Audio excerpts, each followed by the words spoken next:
Bonjour à tous.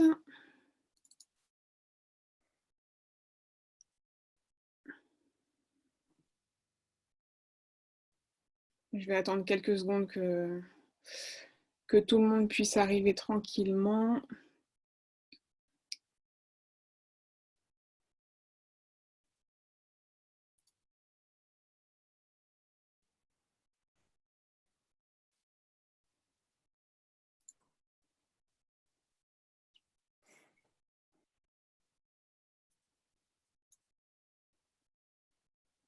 Bonjour à tous. Merci beaucoup pour votre participation à ce troisième webinaire que nous organisons donc avec Costo.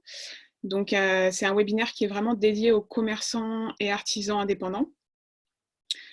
Et donc, moi, je suis Joséphine Granier de Costo. Costo, c'est un programme de la CEMAEST qui est dédié à l'accompagnement des commerçants et artisans indépendants. Sur notre site www.costo.paris, vous pouvez retrouver toute l'actualité du commerce et de l'artisanat.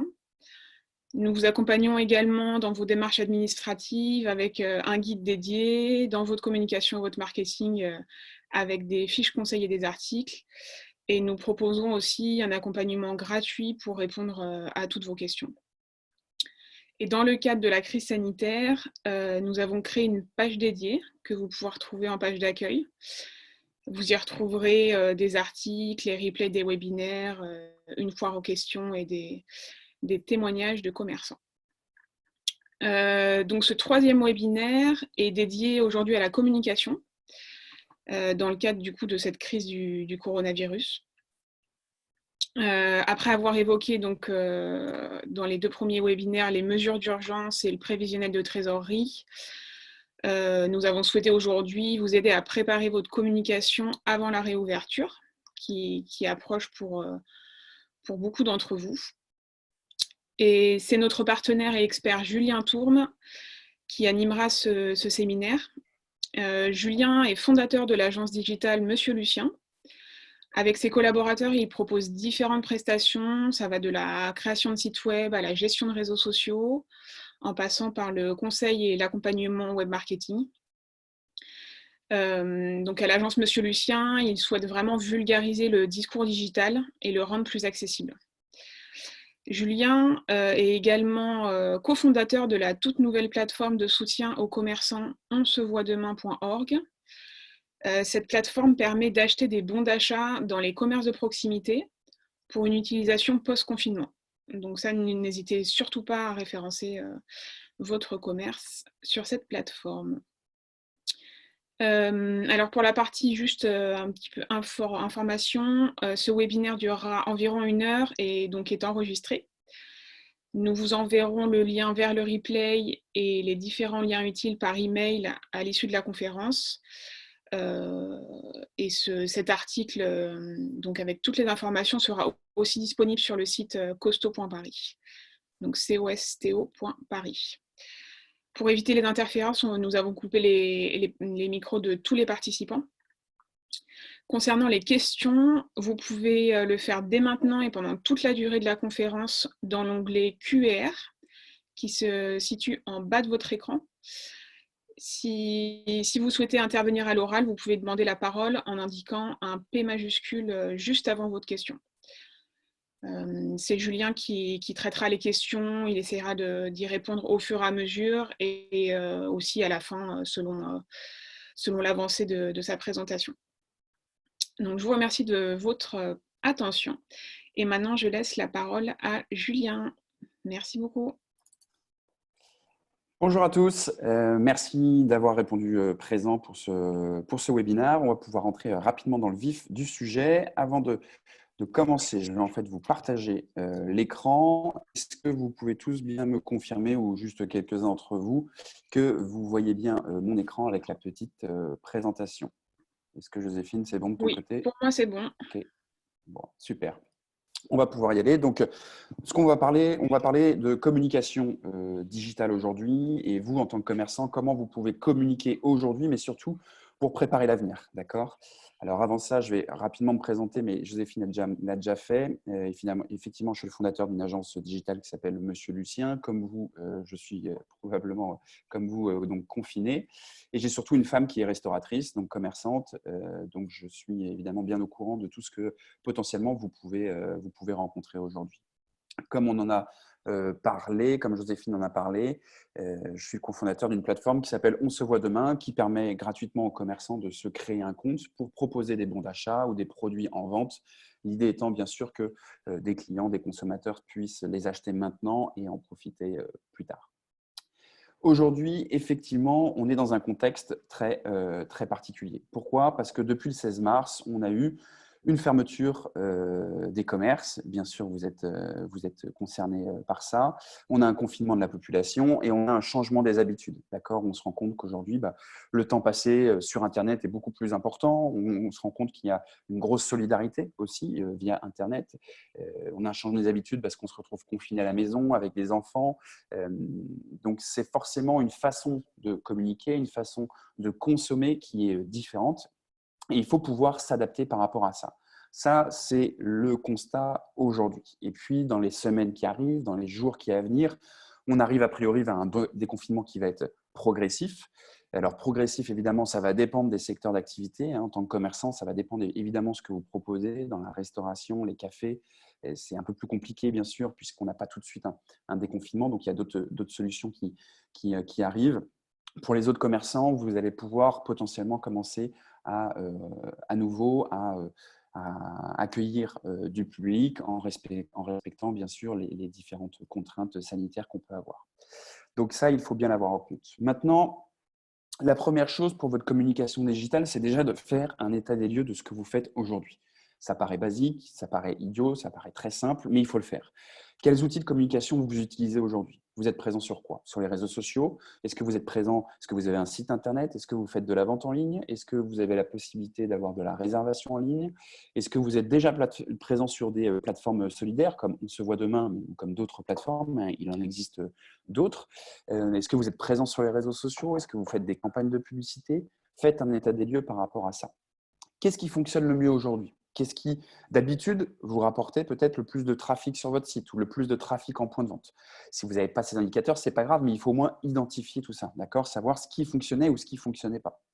Est-ce que vous avez des coordonnées de vos clients? Est-ce que vous avez des numéros de téléphone? Est-ce que vous avez des mails? Est-ce que vous avez des autorisations potentiellement pour les contacter ou pas? Est-ce que aussi vous avez du budget à disposition? Ça, c'est propre à chacun d'entre vous. Je sais bien que la période est compliquée, d'un point de vue financièrement, mais pas que. Donc, typiquement, c'est de savoir aujourd'hui, est-ce que vous avez un peu de budget qui peut vous permettre de mettre en place certains outils ou pas du tout? Et quel est évidemment le budget que vous avez à disposition? Est-ce que vous avez du temps à mettre à profit? D'accord? On a tous les cas de figure. On échange avec des commerçants via On se voit demain. On a certains aussi commerçants qui sont clients chez Monsieur Lucien. Et effectivement, certains ont du temps à consacrer pour, par exemple, se former, pour mettre en place une stratégie digitale. D'autres n'ont pas de temps. Pourquoi? Parce qu'ils sont à domicile avec des enfants ou parce que s'ils ont toujours une partie de leur activité qui tourne et du coup qui s'est intensifiée, ou parce que d'autres contraintes identifiées. Donc, il faut aussi identifier ce facteur temps et savoir comment on va pouvoir le mettre à profit. Quelles sont les actions existantes aussi qui sont réalisées potentiellement par des concurrents? Je le mets entre guillemets concurrents, mais potentiellement par des concurrents effectivement sur votre secteur d'activité qui ont la même cible que vous, qui proposent un peu la même chose que vous et comment eux, ils communiquent. D'accord?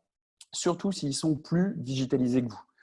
Désolé pour le mot digitalisé, mais effectivement, si vous avez des entreprises concurrentes, des commerçants concurrents de votre secteur d'activité ou assez proches ou même d'autres secteurs d'activité, ce n'est pas très grave.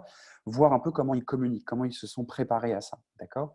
Parce qu'effectivement, on n'a pas la science infuse et il y a potentiellement des idées très intéressantes qu'on peut aller récupérer ailleurs. Donc, essayez d'identifier ces commerçants qui sont déjà très axés sur le digital pour voir quelles actions ils mettent en place et comment vous allez pouvoir potentiellement utiliser ces actions pour les mettre en place pour votre activité. Et bien sûr, quelles sont les actions digitales solidaires existantes? Joséphine parlait donc sur demain, la plateforme qu'on a lancée. Il y en a d'autres, il y en a certaines qui sont complémentaires. Donc, il faut identifier un peu ces plateformes pour se dire, OK, comment je peux avoir un complément de revenu, mais un complément en termes de communication aussi, on y viendra tout à l'heure. Gardez le contact avec votre audience et votre communauté. Ça, c'est primordial, d'accord? Vous devez absolument garder le contact. Garder le contact, c'est continuer de communiquer auprès de votre audience et votre communauté. Votre audience, votre communauté, ce sont qui? Ce sont vos clients, ce sont vos partenaires, ce sont vos fournisseurs, ce sont vos prospects. C'est toutes ces personnes qui connaissent potentiellement votre établissement. Il faut garder le contact avec eux. Pourquoi? Parce que dans ce contexte difficile, si vous ne gardez pas le contact, malheureusement, ils vont perdre le fil avec vous. Et quand vous allez reprendre contact avec eux, peut-être qu'il se sera écoulé des semaines, des mois, et ça va être compliqué pour vous de raccrocher. Donc, l'idée, c'est de garder une régularité dans le contact. Pour ça, comment on fait? On publie sur les réseaux sociaux de façon régulière. N'hésitez pas, hein, si vous avez des questions plus précises, je pourrais évidemment y répondre. Continuez de publier sur vos réseaux sociaux. Que vous ayez une communauté de 50 personnes, de 200 personnes, de 600 personnes, de 1000, de 5000, de 10 000, peu importe, continuez de communiquer sur les réseaux sociaux, on va y revenir. Incitez votre communauté à partager votre contenu pour vous soutenir, d'accord? Ce qu'on veut voir sur les réseaux sociaux et ce qui fonctionne, et là c'est d'un point de vue un peu de l'algorithme, mais c'est de l'humain, d'accord? On a besoin de voir de l'humain. Donc on veut effectivement vous voir, on veut savoir ce dont vous avez besoin, comment on peut vous filer un coup de main, d'accord? Encore une fois, j'ai une femme qui est restauratrice, qui communique évidemment sur les réseaux sociaux parce que je la saoule avec ça, mais c'est important effectivement que vous puissiez communiquer sur les réseaux sociaux pour garder le fil avec votre audience, d'accord? Et quand je dis communiquer, c'est plusieurs fois par semaine. Gardez le contact avec votre audience, votre communauté, pour qu'ils aient l'habitude de voir vos communications et qu'ils se rappellent à vous et qu'ils puissent potentiellement vous soutenir. Soutenir, c'est différentes choses. C'est bien sûr partager une publication pour vous donner de la visibilité, c'est inviter les membres de son réseau à aimer votre page sur Facebook, aimer votre compte Instagram, etc. pour donner encore un peu plus de visibilité. C'est acheter des bons d'achat sur la plateforme sur laquelle vous êtes présente. C'est potentiellement commencer à faire des dons s'il y a la possibilité de faire des dons. Enfin voilà, c'est vraiment les inciter à faire tout ça. Pensez à faire vivre les coulisses de votre commerce. D'accord? Les coulisses du commerce, c'est typiquement quand on communique sur les réseaux sociaux en temps normal, c'est quelque chose qui fonctionne très bien. Mais c'est aujourd'hui quelque chose qui fonctionne encore mieux. D'accord? Vous êtes dans votre commerce, vous mettez en place des choses, vous avez équipé les différentes personnes qui travaillent dans votre commerce avec des masques, il y a de la bonne humeur, il y a de la joie de vivre. Véhiculez ce message. C'est très important parce que c'est comme ça que vous allez avoir des interactions sur les réseaux sociaux. C'est comme ça que ces interactions ou que ces contenus vont être partagés et ça va contribuer à développer votre visibilité et permettre d'avoir une reprise un peu plus efficace que si vous ne faites rien, évidemment. Communiquez aussi sur vos actions solidaires. Peut-être que certains d'entre vous ont mis en place des actions solidaires, c'est-à-dire que vous pouvez par exemple, je dis n'importe quoi, livrer des repas gratuitement à l'hôpital proche de chez vous, apporter, je ne sais pas, 1 € dès qu'il y a un achat en ligne qui est fait sur votre site e-commerce pour les hôpitaux de France, je dis n'importe quoi, des initiatives beaucoup plus simples de livrer directement des paniers repas à des personnes âgées, je dis n'importe quoi, mais communiquez là-dessus, d'accord? Parce que ça, évidemment, on peut le voir d'un côté commercial, mais il y a un vrai contenu qui est intéressant et qui va aussi sensibiliser les gens et qui va permettre aux gens de s'intéresser à vous, de développer votre visibilité. Donc, faites-le, en plus des actions solidaires, encore une fois, des plateformes sur lesquelles vous pouvez être présent. Sollicitez aussi votre communiqué pour demander un avis, d'accord? Vous voulez rouvrir votre commerce, peut-être que vous allez vous dire, est-ce que j'ouvre tous les jours ou peut-être 2-3 jours dans la semaine? Demandez à votre communauté. Si vous avez une communauté forte, elle va répondre, elle va répondre. Et si elle répond, potentiellement, elle se sent encore plus impliquée avec vous dans votre commerce. Et donc, potentiellement, quand vous allez rouvrir, vous êtes à peu près sûr que cette communauté va venir à votre rencontre pour vous soutenir. D'accord? Elle va vous soutenir, mais elle va venir aussi parce qu'elle a un besoin. Que vous soyez restaurateur, que vous soyez une boucherie, que vous soyez une librairie, que vous soyez un fleuriste, peu importe, et j'en oublie plein des secteurs d'activité, il y a un besoin. Il y a un besoin de sortir, il y a un besoin de discuter, il y a un besoin d'acheter de nouvelles choses parce qu'effectivement, on a envie, on a besoin de ça, effectivement, comme ça fait plus d'1 mois et demi qu'on est confiné. Donc, sollicitez votre communauté. Qu'est-ce que votre communauté a envie de voir sur vos réseaux sociaux? Comment elle peut vous aider, effectivement, si vous souhaitez mettre en avant des choses? Demandez-leur ce qu'ils aimeraient voir en place. Offrez aussi du contenu. Du contenu, ça peut être des exemples de recettes, d'accord? Vous êtes un restaurant, vous êtes un café, ce que vous voulez. Et évidemment, donner des recettes gratuites, ça peut être des conseils, ça peut être des bonnes pratiques. Tout ça, c'est du contenu que vous offrez. Quand on communique sur les réseaux sociaux, on dit souvent qu'il faut donner avant de recevoir. Donc là, le principe est simple. Il faut évidemment donner du contenu pour que les gens commentent, pour que les gens partagent et pour que justement ça joue le jeu de votre visibilité. Donc ça peut être des recettes, ça peut être des conseils, ça peut être des bonnes pratiques. Pensez aussi à solliciter votre communauté par email. C'est quelque chose qu'on oublie. L'email assez classique. L'idée, encore une fois, c'est de toucher votre communauté à différents moments de la journée sur différents supports. D'accord ? Si vous avez des clients, si vous avez des prospects, si vous avez des partenaires, si vous avez des fournisseurs, potentiellement, vous avez une base d'email qui est peut-être de 30, de 50, de 100, de 300, de 500, de 1000, peu importe. Mais leur envoyer un petit mail de temps en temps parce que vous mettez en avant une initiative, parce que vous êtes présent sur une plateforme solidaire comme On se voit demain ou comme une autre, parce que vous lancez la possibilité de réserver en ligne, parce que vous mettez en place un partenariat avec tel commerce, etc., pour vous filer des coups de main et développer votre visibilité, communiquez aussi par mail pour annoncer ça. L'idée, évidemment, ce n'est pas de communiquer tous les jours, mais potentiellement de communiquer peut-être une fois par semaine ou une fois par mois pour informer de ces actions et bien sûr, continuer à garder le contact avec votre audience. Il y a des bonnes pratiques sur le digital. Ça, c'est une slide assez basique que je vous présente, mais en gros, pensez à respecter votre ligne éditoriale. Vous retrouverez des sujets sur le blog de Costo à ce sujet. La ligne éditoriale, c'est votre ton de communication. D'accord ? Donc, gardez cette même tonalité que vous avez d'habitude. Renforcez peut-être encore plus ce côté humain, mais gardez cette tonalité que vous avez d'habitude. Privilégiez votre contenu, le contenu qui vous appartient, vos photos, vos vidéos, un billet, un article sur ce que vous vivez au quotidien. D'accord ? Ça va être beaucoup plus impactant pour votre communauté qu'un article que vous allez relayer et qui vient d'une autre source, même si vous pouvez le faire en complément. Vous pouvez trouver un article intéressant, le relayer en apportant une valeur ajoutée, c'est pertinent. Mais privilégiez bien sûr votre contenu. Ne vous forcez pas non plus à publier chaque jour. D'accord ? Ce n'est pas parce que vous avez besoin de visibilité qu'il faut se dire « Ok, je dois publier tous les jours, tous les jours, tous les jours ». Non, publiez du contenu qui est intéressant, d'accord ? Qui a une vraie valeur ajoutée. Identifiez les profils et les pages des comptes que vous souhaitez utiliser avec le arrobase notamment. Ajoutez votre valeur ajoutée sur du partage de contenu, j'en ai parlé. Demandez l'avis à votre communauté, posez des questions. Utilisez les emojis pour mettre un peu plus de sympathie et d'humain dans vos publications. Utilisez évidemment les hashtags. Je vous ai présenté quelques exemples de publications de commerçants que j'ai trouvées assez pertinentes. Là, c'est une pizzeria, deux publications pertinentes. Ils ont fait une petite livraison au CHU de Nantes, assez basique, d'accord, en offrant des tiramisus, des salades de pâtes, etc. Voilà, c'est du contenu assez basique, ça fait chaud au cœur, ça fait plaisir. Bien sûr, ils ont 220 likes sur leur publication. C'est tout simple à mettre en place si vous pouvez le faire. Une petite initiative comme ça peut être intéressant. Je ne dis pas qu'il faut absolument le faire. Ce que je veux vous donner là, c'est des exemples de publications, d'accord, pour que ça vous permette de vous projeter. Ce qu'ils ont fait aussi, ils ont fait un jeu concours avec un an de pizza à gagner, où ils donnent la recette d'une pizza, ils proposent aux gens de réaliser les pizzas, de les taguer sur Instagram avec le fameux arrobase. Ça leur permet de récupérer du contenu qu'ils peuvent évidemment relayer et ça peut leur permettre, bien sûr, en plus de ça, de gonfler leur communauté. Donc ça, c'est vraiment intéressant en termes de communication, de mettre en place ces pratiques-là. Bien sûr, vous avez d'autres types de contenus. Là, vous avez un restaurant typiquement qui communique sur le fait que la semaine prochaine, elle va proposer de la vente à emporter. Un contenu qui fonctionne très bien, qui a été activé sur leur site internet. À partir de la semaine prochaine, ce contenu va pouvoir est publié et ça va pouvoir fonctionner directement sur leur site internet. Donc, bien sûr, communiquer là-dessus. Un fleuriste, je voulais vous montrer la petite vidéo qu'il fait assez régulièrement. Donc, c'est une vidéo où il se met tout simplement à danser. C'est un contenu qui est sympathique, d'accord ? L'idée, c'est juste de donner un peu de baume au cœur. Il a plein de commentaires, il a plein de partages.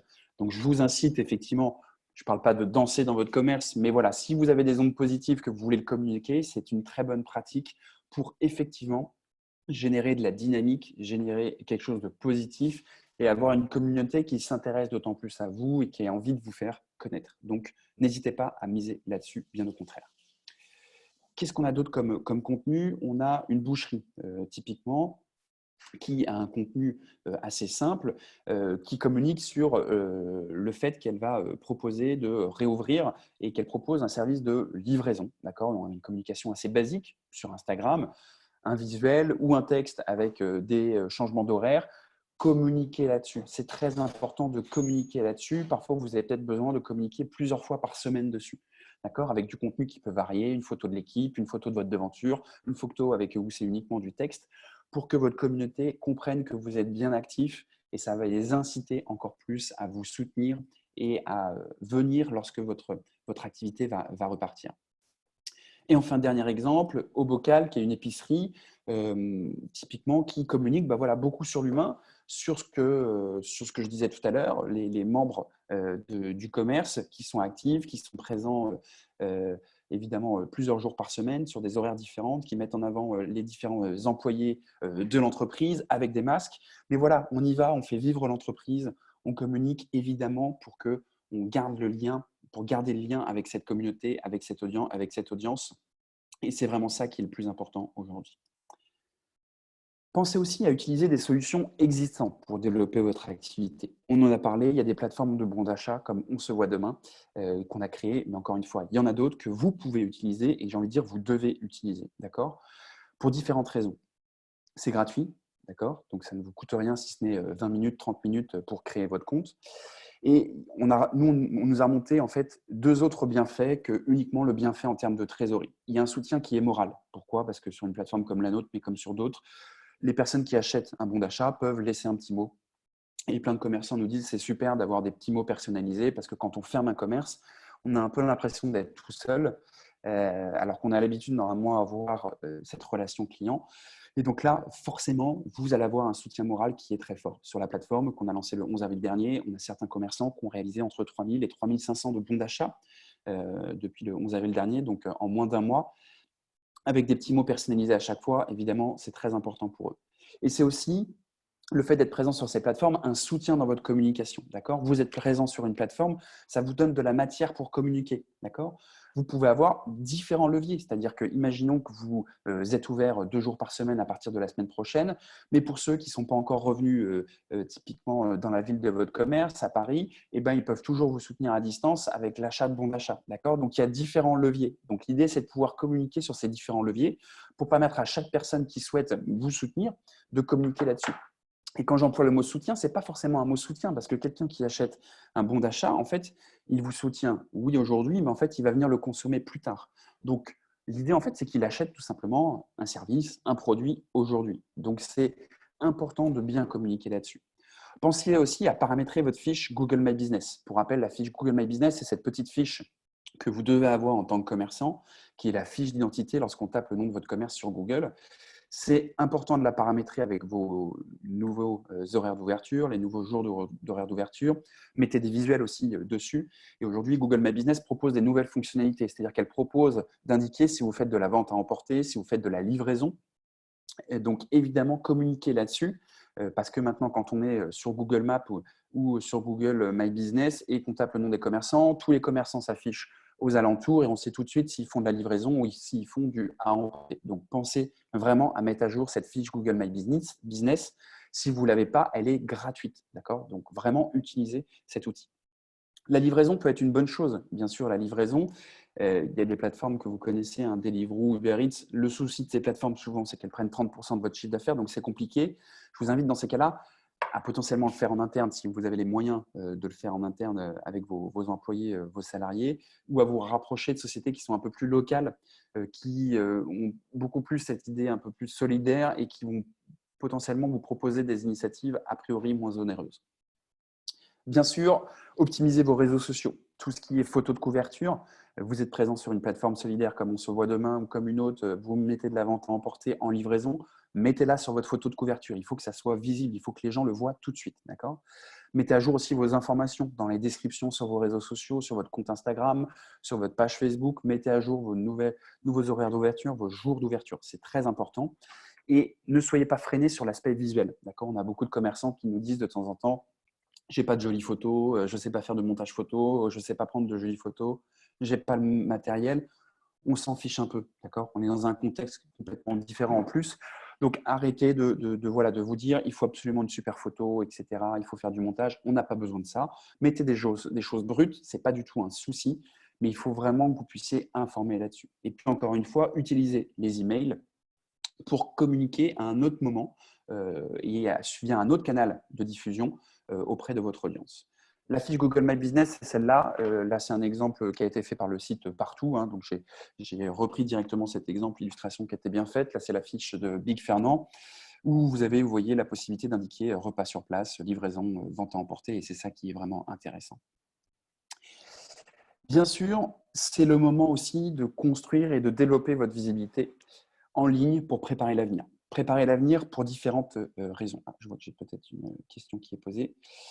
Alors, société locale pour la livraison, qui des exemples de noms? Alors, j'en ai pas. En fait, il y en a beaucoup. Moi, je suis effectivement là, basé à Nantes. Donc, vous qui êtes plutôt basé à Paris, je n'ai pas d'exemple direct, mais tapez directement les noms sur Google et il y en a évidemment qui vont ressortir. Peut-être que Costo en connaît quelques-uns qui sont basés évidemment à Paris et qui peuvent être pertinents par rapport à votre zone de chaland. C'est le moment aussi d'anticiper l'avenir, d'accord?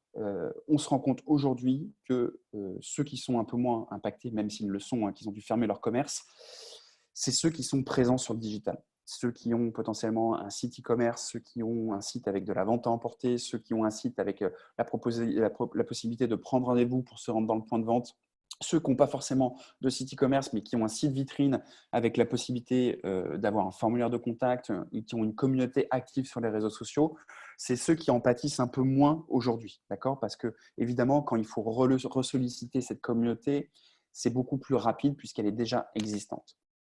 Ce qu'il faut bien comprendre, moi qui travaille dans le digital, c'est que vraiment le digital est complémentaire du physique, d'accord, de votre commerce. Il ne faut pas voir le digital comme un concurrent, il ne faut pas voir le digital effectivement comme quelque chose qui est compliqué à mettre en place. Bien sûr, en face, on a du Amazon, je suis d'accord, qui évidemment pourrit peut-être un peu toute cette vision qu'on peut avoir du digital, même s'il y a plein de choses utiles là-dessus. Mais ayez bien conscience que le digital, c'est un prolongement de votre commerce physique et qu'il faut absolument l'utiliser. Et qu'il va falloir se poser la question aujourd'hui de comment vous allez intensifier cette présence digitale ou tout simplement la débuter et comment ça va vous servir pour l'avenir. D'accord? Est-ce que vous allez avoir besoin de développer un site internet en vitrine ou e-commerce et le besoin de publier du contenu régulièrement sur vos réseaux sociaux, la mise en place d'une newsletter, d'un mailing pour garder le lien avec votre communauté, la possibilité aussi d'intégrer un blog parce que tout simplement intégrer un blog va vous permettre d'alimenter du contenu. Donc c'est ça qui est vraiment intéressant, possibilité de préparer la prise de rendez-vous en ligne et on va y revenir juste après. Alors, Aline me pose la question, on cherche à faire un site internet, mais nous n'avons pas trouvé de personnes adaptées à notre activité. Alors, ça tombe très bien parce que c'est un sujet que je veux aborder juste après avec vous. Je finis juste sur cette slide et j'y reviens après. Souvent, on se dit, OK, un site internet, je comprends, je vois l'intérêt, les réseaux sociaux, pourquoi pas, même si j'ai du mal à publier régulièrement. Le newsletter, le mailing, pourquoi faire? Tout simplement pour garder une régularité de contact avec votre audience. Vous avez 50 personnes dans votre base de données, vous avez 100, vous avez 200, vous avez 500, peu importe. Le petit mailing qu'on va envoyer une fois par mois va vous permettre de garder un contact, d'avoir une présence à l'esprit auprès d'eux. Vous allez parler de vos actualités, de ce que vous vivez, etc. Ça, c'est intéressant. Le blog que vous allez intégrer, il peut être aussi intéressant. Typiquement, pourquoi? Parce que sur ce blog, vous allez mettre en avant, par exemple, 2, 3, 4, 5 fournisseurs, mettre en avant des clients, mettre en avant des nouveaux produits, des nouveaux services. Tout ça, c'est du contenu que vous créez, que vous mettez sur un blog, que vous relayez ensuite sur vos réseaux sociaux, que vous relayez dans vos newsletters, et donc c'est intéressant. Le formulaire de prise de rendez-vous en ligne, c'est quelque chose qui se fait assez facilement. Vous avez des outils comme Calendly, par exemple, qui sont gratuits, à chaque fois dans une certaine mesure, mais qui vous permettent d'avoir de la prise de rendez-vous en ligne assez facilement, qui peut être synchronisée avec votre agenda en plus. Bien sûr, et du coup, je vais répondre à la question qui m'a été posée, il y a 3 indicateurs, le temps, le budget que vous avez, la priorité. Donc, il faut définir votre priorité. Il faut définir votre stratégie digitale et de se dire, OK, par où je commence? Qu'est-ce que j'ai aujourd'hui? J'ai un site web? Non. Bon, je pense qu'un site internet, ça devient quasi indispensable, d'accord? Donc, souvent, le site web, c'est la base de votre identité numérique, OK? Mais est-ce que le site web, c'est vous qui le développez? Est-ce que vous avez les compétences? Est-ce que c'est un professionnel qui le fait? Est-ce que c'est un professionnel? C'est à quel prix, évidemment? Ou est-ce que vous vous formez pour créer un site web? Là-dessus, il y a plein de choses qui existent, d'accord? Nous, on est des professionnels, on fait des sites web et on sait que ça a un coût et on sait que c'est compliqué parfois d'investir 1000, 1500, 2000 euros pour créer un site web. Là-dessus, moi, je ne suis pas là du tout pour vendre ma sauce, très clairement. Je vais juste vous donner quelques éléments. Un site internet, c'est vraiment important. Il faut le voir comme un investissement. Il faut le voir comme un investissement parce que le budget potentiellement que vous allez mettre auprès d'un professionnel, je dis n'importe quoi, 2000 euros, ce site web, il va peut-être durer 1 an, 2 ans, 3 ans, 4 ans en fonction. Les bonnes pratiques digitales voudraient que ça change plus régulièrement, mais potentiellement, c'est un investissement que vous allez faire sur du long terme. Aujourd'hui, c'est évidemment un coût et peut-être une trésorerie que vous n'avez pas forcément à sortir. Dans ces cas-là, il y a différentes possibilités. Soit vous avez des compétences en design, en web design, et vous pouvez vous rapprocher de plateformes comme Wix, comme Jimdo, comme Squarespace, qui vous permettent de faire des sites internet vous-même. Alors attention, c'est rarement un argument que je tiens de faire votre site internet tout seul, parce que évidemment, vous n'êtes pas un professionnel du digital, mais si déjà vous avez une affinité avec le design, le web design, ou une sensibilité à ça, vous allez pouvoir normalement y arriver beaucoup plus simplement. Donc ça peut déjà être une bonne chose d'utiliser ce type de plateforme. Ça peut être aussi le temps pour se former, entre guillemets. Il y a plein de webinaires qui existent. On en a fait avec Monsieur Lucien pour voilà, donner les premiers éléments pour créer un site sur WordPress, pour créer un site sur Wix. Il y a plein de webinaires qui sont gratuits, que vous allez retrouver sur Internet, qui peuvent vous aider par rapport à ça. Il y a aussi des budgets de formation qui sont développés par l'État, qui peuvent vous aider justement à vous faire financer une formation pour créer vous-même votre site Internet.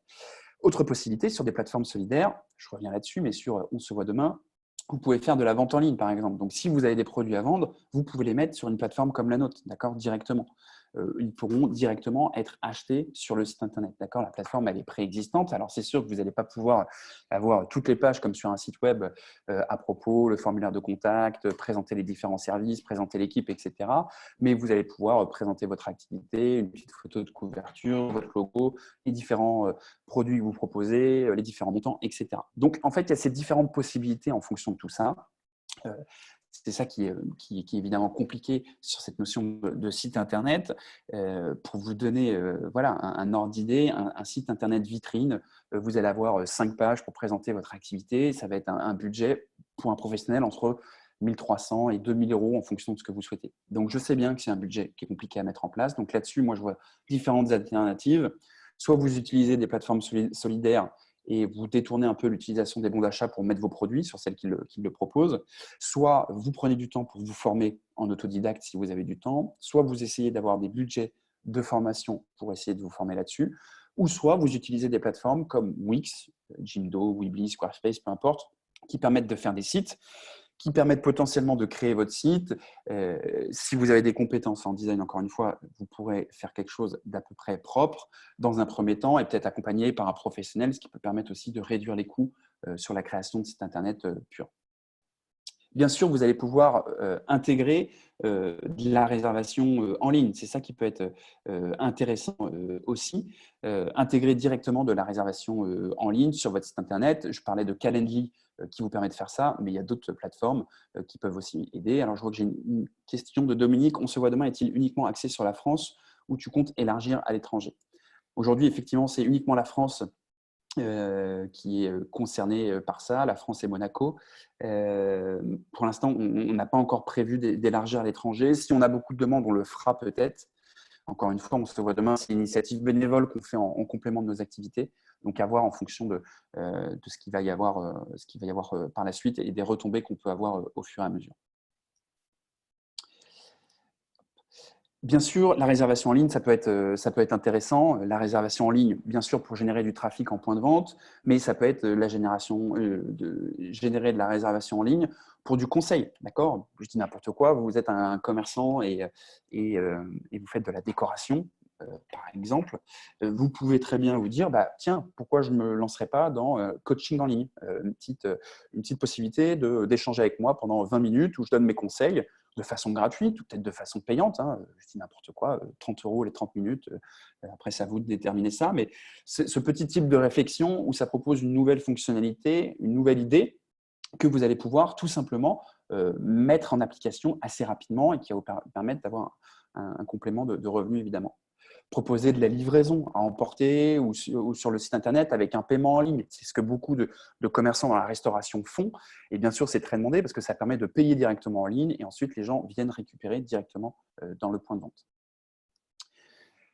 Par rapport à ça, il y a aussi la gestion de vos réseaux sociaux. On a parlé du site web, mais gérer vos réseaux sociaux, est-ce que c'est vous qui le faites? Est-ce que c'est un pro? Je pense que les réseaux sociaux, pour un commerçant, doivent toujours être internalisés.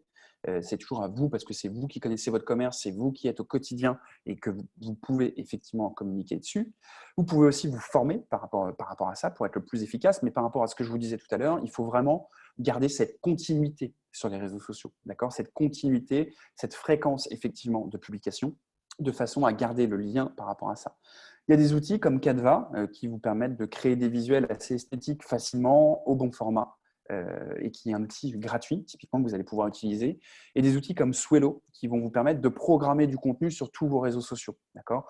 Alors, si vous utilisez Facebook et Instagram, vous avez peut-être déjà utilisé Creator Studio, par exemple, qui permet de faire ça. Mais des outils comme Swello permettent de publier sur d'autres réseaux sociaux aussi. Vous allez pouvoir aussi envoyer des emailing, d'accord ? Est-ce que ça va être pertinent d'envoyer des emailing ? Je pense que c'est pertinent de le faire quand vous avez une base de données. Des outils comme Sendinblue ont une version gratuite jusqu'à une base de 300 envois. Donc, vous allez pouvoir l'utiliser. Et ça peut être un emailing qui va être envoyé une fois par mois ou une fois par semaine maximum, d'accord ? Vous pouvez aussi utiliser l'envoi de SMS si vous avez des numéros de téléphone. Ça peut être intéressant, l'envoi de SMS, à condition, bien sûr, d'avoir l'autorisation et d'avoir une base de données très qualifiée. N'envoyez pas de SMS à une grosse base de données que vous avez récupérée, qui n'est pas légale, parce que là, vous allez nuire entièrement à votre e-réputation et on sait à quel point c'est très intrusif. Donc ça, c'est vraiment important, effectivement, d'utiliser potentiellement tous ces outils pour se poser la question et de se dire « Ok, par où je commence ?» Il va falloir capitaliser très honnêtement sur le digital pour les semaines, pour les mois à venir, que votre commerce soit encore fermé, qu'il réouvre progressivement. Et je ne veux pas du tout être alarmiste parce que je ne crois pas du tout à cette, pour l'instant en tout cas, à cette deuxième vague. J'espère effectivement qu'il ne va pas y avoir cette deuxième vague. Mais potentiellement, si on a un peu cette vision un peu pessimiste, si vous devez avoir une deuxième vague qui se propage et qui implique un confinement, il va falloir être présent en ligne assez rapidement. D'où l'idée de mettre ça en place rapidement pour que nous puissions avoir des commerçants qui soient actifs en ligne et qui puissent avoir une activité qui continue de se développer si le commerce est fermé. C'est très important vraiment d'utiliser ça. En plus de tout ça, vous allez avoir d'autres actions complémentaires pour vous aussi vous différencier. Réfléchissez à ce que vous pouvez mettre en place. Bien sûr, vous pouvez vous dire, voilà, sur tous les paiements en ligne que je vais recevoir, je vais mettre en place le don de 1 euro par paiement à une action solidaire qui me tient à cœur. C'est évidemment très altruiste, très solidaire et ça, c'est top. Et puis, en plus, ça vous permet de communiquer là-dessus et d'avoir de la visibilité. Et donc, si vous développez votre visibilité, vous développez votre communauté et donc potentiellement, vous allez avoir de l'intérêt et des personnes qui vont revenir vous solliciter beaucoup plus rapidement. Les actions solidaires, j'en ai déjà parlé. Un QR code potentiellement que vous pouvez avoir à flasher pour accéder à du contenu. Un QR code, c'est ce fameux entre guillemets code barre que vous pouvez avoir dans votre commerce et quand vous le flashez, ça donne accès à un menu. Ça évite par exemple d'avoir à déplacer ou à donner des menus qui doivent ensuite être nettoyés, etc. Donc ce sont des initiatives qui peuvent être digitales et qui vont vous permettre tout simplement de garder une certaine distance par rapport à ça et encore une fois de communiquer dessus. Plus vous allez partager des initiatives, de l'innovation, entre guillemets, en termes de communication, plus ça va être relayé et plus vous avez de chances d'avoir un maximum de visibilité. Mettez-vous en avant entre commerçants. Vous êtes différents commerçants sur un même secteur d'activité ou différents commerçants sur une même zone géographique ou vous êtes complémentaires. Ça peut être très intéressant de mettre en avant différents commerçants. Pourquoi ? Parce qu'il y a une certaine forme de solidarité.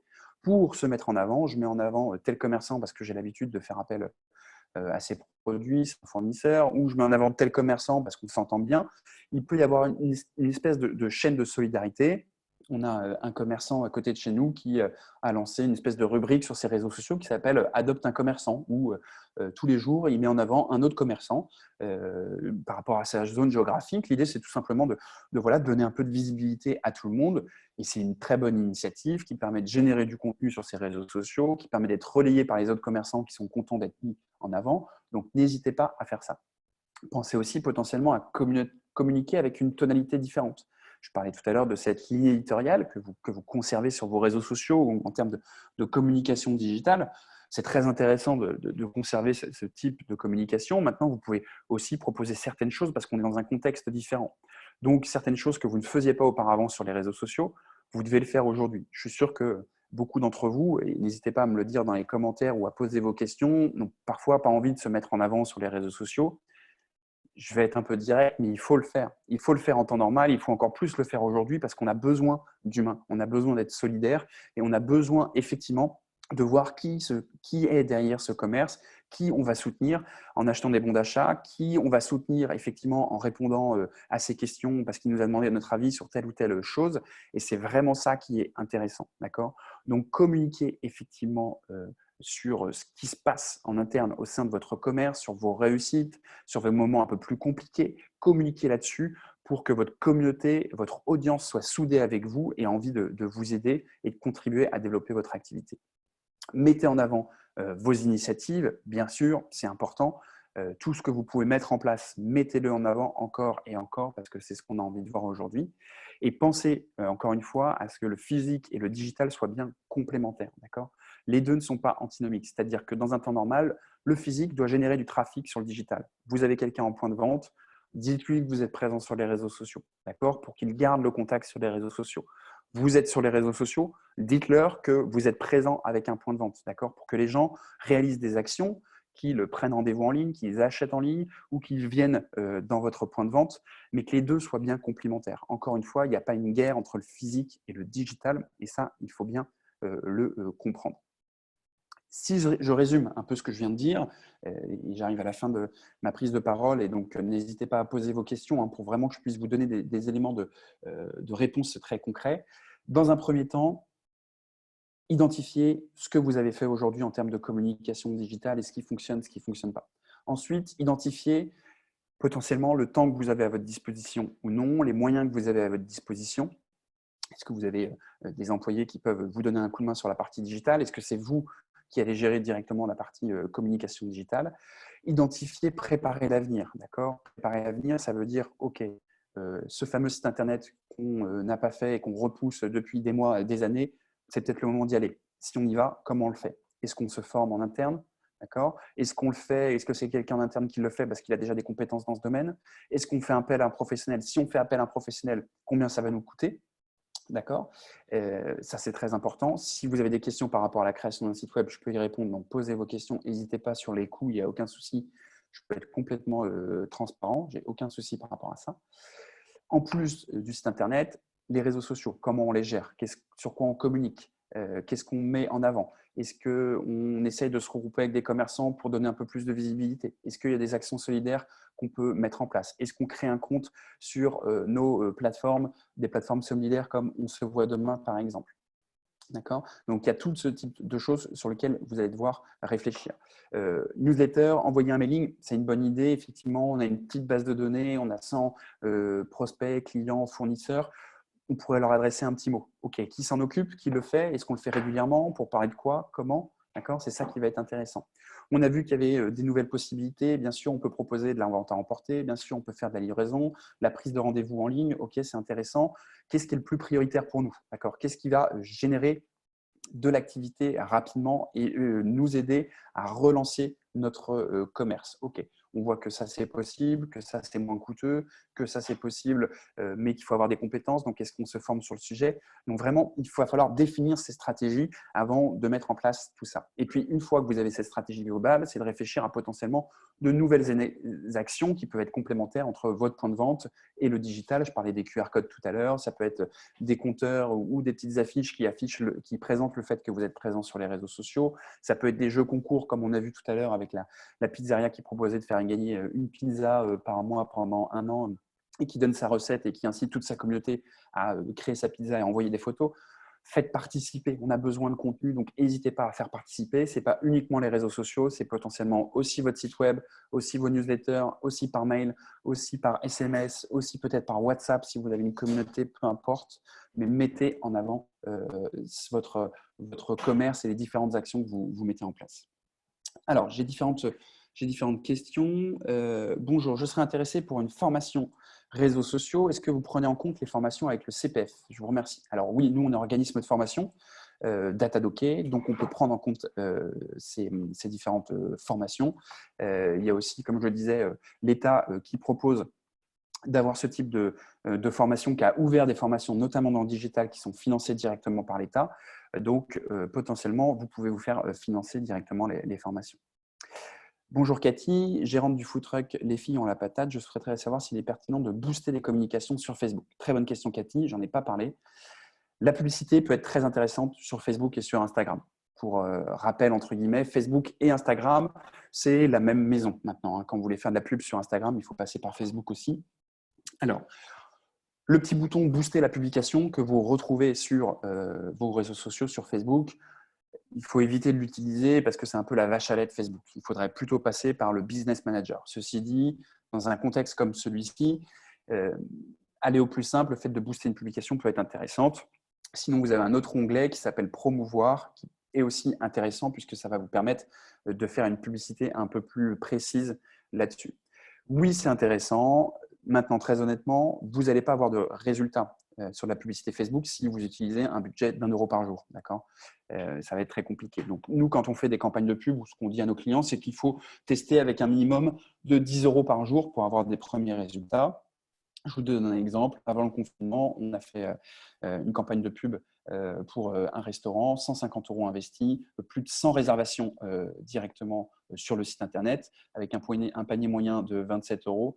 Évidemment, c'est très rentable. D'accord ? Donc, bien sûr, la publicité, c'est intéressant, à condition que vous sachiez un peu comment le faire, comment le paramétrer, et que vous ayez aussi des moyens de mesurer derrière ce que ça vous rapporte. Mais bien sûr, la publicité peut être intéressante, et vous pouvez utiliser justement, et c'est ce on a certains commerçants qui font ça, des revenus qui sont générés par exemple par des bons d'achat sur des plateformes pour dégager ce budget et se dire bah, tiens, je vais donner un peu de visibilité parce qu'on propose de la vente à emporter et donc ça serait bien de toucher dans une zone géographique certaines personnes parce que ça pourrait justement les intéresser. Donc n'hésitez pas Cathy, en plus par rapport à votre secteur d'activité dans la restauration, ça peut être très intéressant de faire une publicité par rapport effectivement à une zone géographique si vous proposez de la vente à emporter pour vraiment communiquer là-dessus et que les personnes puissent se rendre directement sur votre food truck. Merci pour ces explications. Une question de Myriam. Vos formations peuvent être faites avec le FNE. Alors, le FNE, je ne sais pas ce que c'est. Normalement, nos formations sont prises en charge par tous les organismes de formation qui existent, puisqu'on est organisme de formation avec un numéro validé et parce qu'on est data docké. Donc, le FNE, je ne sais pas exactement, je n'ai pas le descriptif exactement, mais normalement, il ne devrait pas y avoir de soucis par rapport à ça. N'hésitez pas, encore une fois, si vous avez des questions, j'arrive à la fin de ma présentation. Comme je vous l'ai dit, on a un projet solidaire qui a été lancé qui s'appelle « On se voit demain », sur lequel vous pouvez vous créer un compte.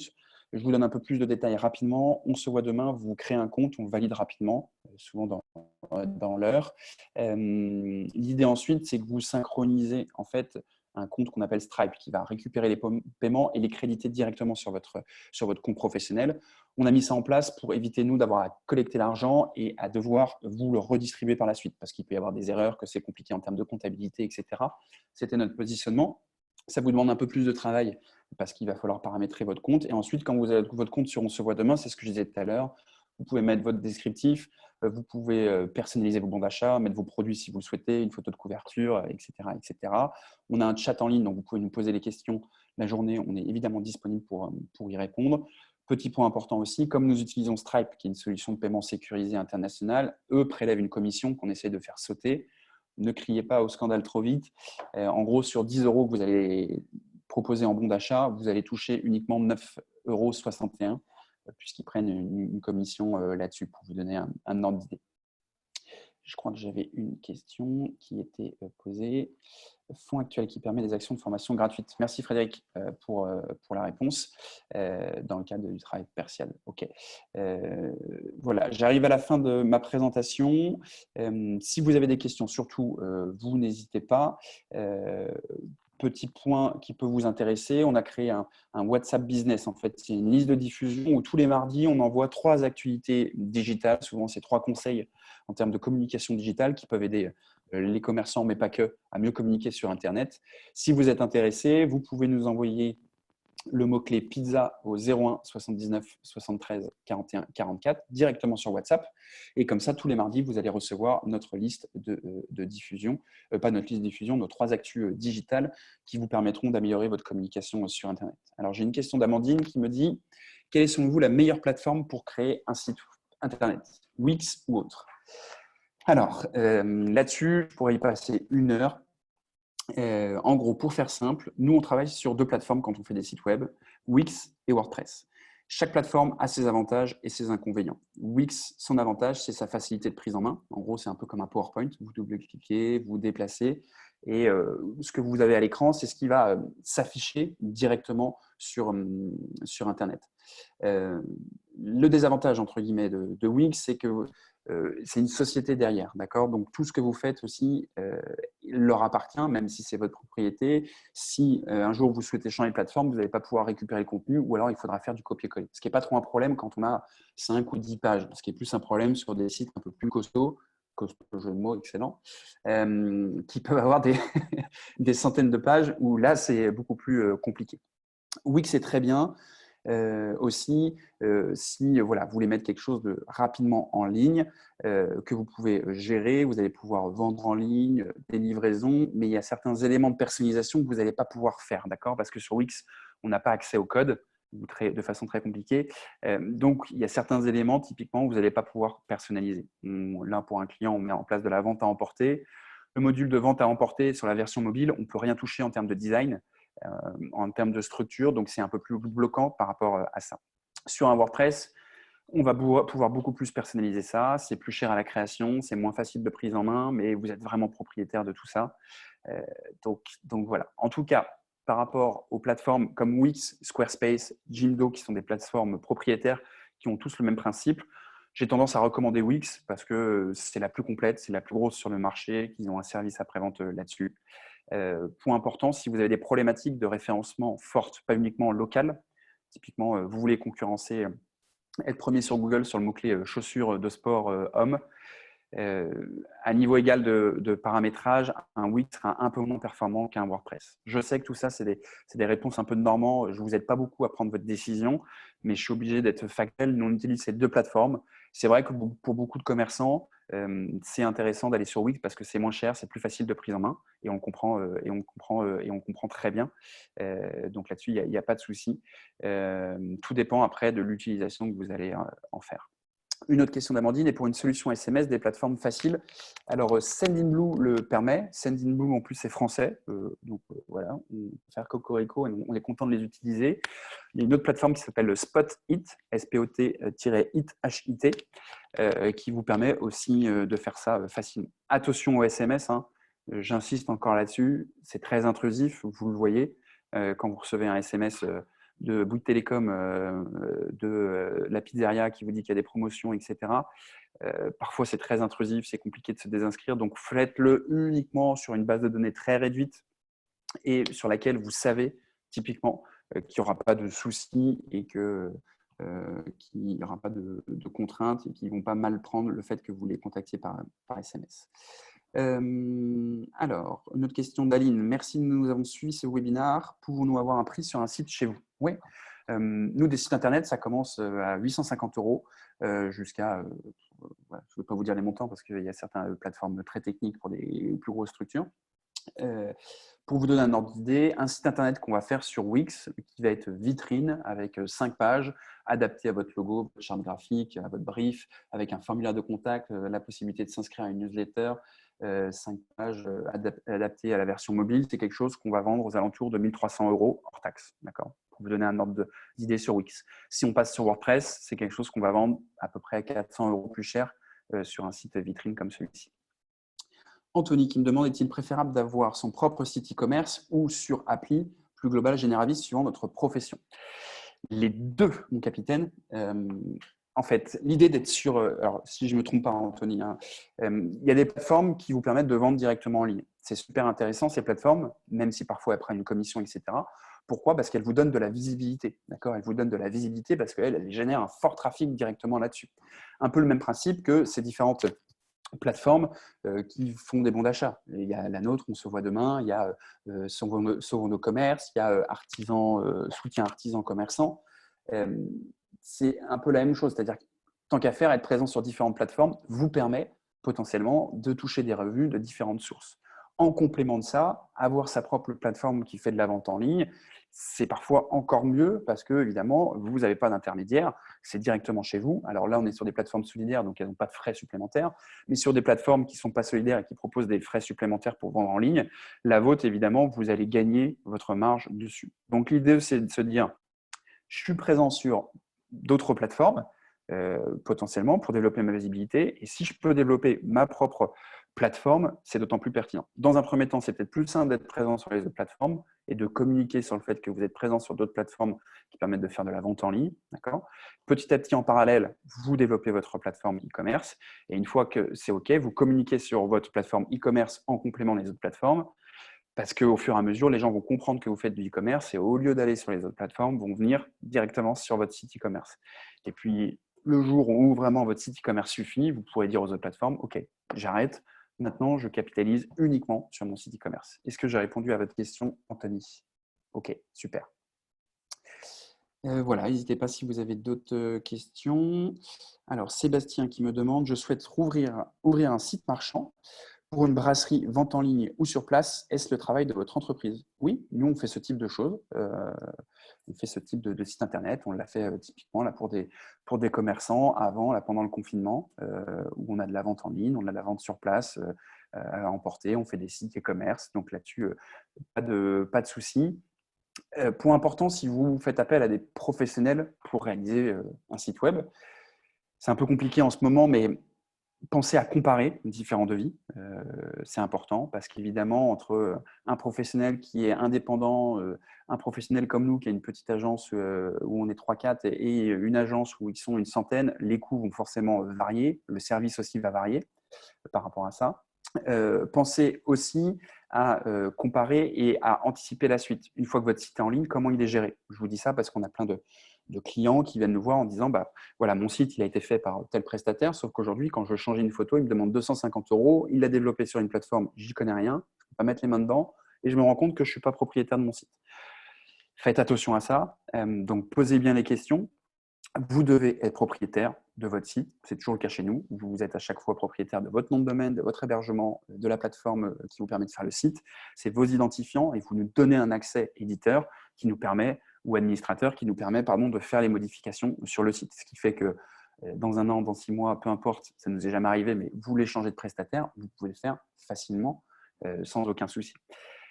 Autre chose à prendre en compte, s'il y a des modifications, parce que souvent il y a un suivi, il peut y avoir une gestion de site internet, posez la question combien ça coûte si vous faites toujours avec le même prestataire. Anticipez. Peut-être que dans un premier temps, vous n'allez pas avoir besoin de cette gestion parce que vous connaissez la plateforme, parce que vous êtes formé entre-temps, etc. Mais si vous avez besoin de savoir combien ça va vous coûter pour éviter d'avoir une mauvaise surprise et de vous dire « Ah, en fait, je ne savais pas, mais maintenant, ça me coûte plus cher par mois que la création du site web. » J'exagère, mais parfois, on est surpris par ça. Est-ce le travail de votre entreprise? Oui, donc le nom, nous, on s'appelle Monsieur Lucien, c'est le nom de notre société. Et on accompagne les entreprises dans leur communication digitale sur des sites web, sur la gestion de réseaux sociaux, sur de la formation et sur du conseil web marketing. Anthony, je serais intéressé en MP pour un site vitrine e-commerce pour mon commerce, atelier floral. OK, pas de souci. Merci pour vos coordonnées, Anthony. Je vais essayer de les noter. Je pense que Joséphine vous enverra les miennes aussi directement. Dans la présentation, vous aurez aussi mes coordonnées. Bon, je peux vous laisser aussi le mail directement dans le chat, comme ça vous l'avez aussi. Je réponds ensuite à la question de Miguel. Avec toutes les coordonnées. Donc Ça marche. Vous gérez les sites après la création et combien ça coûte? Oui, on gère les sites après la création. On a un accompagnement, le plus petit forfait entre guillemets qu'on propose, c'est un forfait à 900 € l'année. En gros, ça comprend quoi? Ce forfait de gestion de site, c'est les mises à jour et les sauvegardes de votre site internet, évidemment. Parce que typiquement, quand vous faites un site sur WordPress, il y a des mises à jour pour être sûr que tout fonctionne bien. Ça comprend 1 heure de modification par mois. Vous voulez ajouter une page, changer un visuel, ajouter un article de blog, peu importe. Ça sera compris sans problème dans les 1 heure de modification par mois. Bien sûr, on n'est pas là avec notre chronomètre à dire c'est 1 heure de modification et dès qu'on dépasse 1 heure, on arrête. S'il y a un mois, vous avez besoin d'utiliser 3 heures de modification, on fait les 3 heures de modif et puis on répercute après sur les mois d'après. Il n'y a pas de souci, on s'arrange comme ça. Et évidemment, on n'est pas à la minute, mais en gros, notre premier forfait de gestion de site web, c'est 900 € par an et retenez 1 heure de modification sur demande par mois. OK, Aline, voilà, pas de souci. Vous avez donc mes coordonnées. Je remets mon mail. Je veux bien, si c'est possible hein, pour vous, je sais que ce n'est pas toujours simple, mais que vous m'écriviez d'abord par mail. Ensuite, je vous envoie directement mon agenda et vous prenez rendez-vous dans mon agenda en fonction de mes disponibilités. Ce n'est pas que je ne veux pas vous avoir au téléphone directement, mais comme beaucoup d'entre vous, j'ai une petite fille et quand le téléphone sonne, parfois, c'est jamais au bon moment, etc. Donc, si on peut voilà, d'abord échanger par mail, comme ça, vous prenez rendez-vous ensuite dans mon agenda et comme ça, je bloque bien le temps et j'attache ma petite fille sur une chaise. Je la bâillonne et comme ça, on peut échanger tranquillement. Voilà. Ok, Aline, ça marche. Voilà. Votre fille a 2 mois, la mienne en a 21, mais bon, c'est un peu le même combat. Voilà. Bon, en tout cas, merci à tous pour votre attention. Si vous avez des questions, là, il y a des personnes qui sont intéressées par un site e-commerce, il n'y a pas de souci, vous me contactez. Mais s'il y en a aussi qui ont juste des questions à poser, sans parler de facturation ou quoi que ce soit, n'hésitez pas à m'écrire un mail. Je serai ravi, bien sûr, d'y répondre. Merci en tout cas à tous pour votre attention et puis j'espère à très bientôt. Merci beaucoup, Julien. Et donc, moi, je vous ai partagé la fiche de Julien, mais je vais vous la repartager. Avant ça, je vais vous partager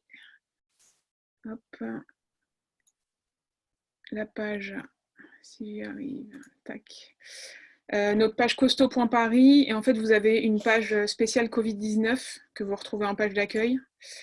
Et là-dedans, vous retrouvez les replays notamment des webinaires précédents.